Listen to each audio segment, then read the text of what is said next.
अब आपको बताएं कि लाहौर में 50 साला सुरैया बीबी शौहर के इंतकाल के बाद सख्त हालात का बहादुरी से मुकाबला कर रही हैं। ससुरालियों और भाइयों की जानिब से ठुकराए जाने पर सड़क किनारे पराठों का छोटा सा स्टॉल लगाकर जिंदगी का पहिया चलाए हुए हैं। मजीद बता रहे हैं मोइन जुबैर। जी मोइन।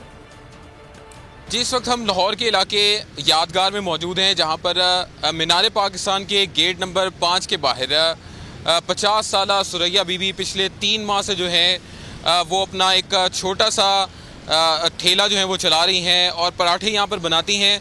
उनसे जानते हैं कि कितनी मुश्किलात आपको सामना करना पड़ रहा है मैडम, और ये बताइएगा कि कब से आप लोग यहाँ पर बैठे हैं?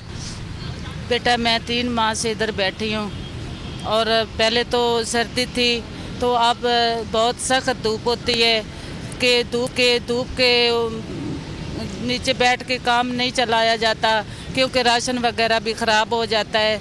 तो मुझे आपकी मदद की ज़रूरत है। ससुराल वालों ने तंग किया और मैके वालों भी ने बहुत तंग किया, क्योंकि बहन भाइयों ने भी बोझ नहीं उठाया। वो भी हम माँ बेटों को बोझ समझते थे, और ससुराल तो ससुराल है, जब शौहर ही नहीं है तो ससुराल और कुछ नहीं समझते। मैं को यही कहूँगी कि मुझे उनकी मदद की ज़रूरत है। मुझे छोटी सी दुकान चाहिए, मैंने घर का किराया देना होता है, तो मुझे छोटी सी हेल्प चाहिए। यकीनन सुरैया बीबी जो हैं वो इतने मुश्किल हालात में यहाँ पर 3 माह से मेहनत कर रही हैं, और यकीनन हमारे माशरे के साथ साथ उन तमाम लोगों के लिए भी जो है वो एक किस्म का एक पैगाम दे रही हैं, जिन्होंने उन्हें इन मुश्किल हालात तक पहुँचाया। ठीक है, बहुत शुक्रिया मोइन जुबैर, आप हमें तफसीलन अपडेट कर रहे थे।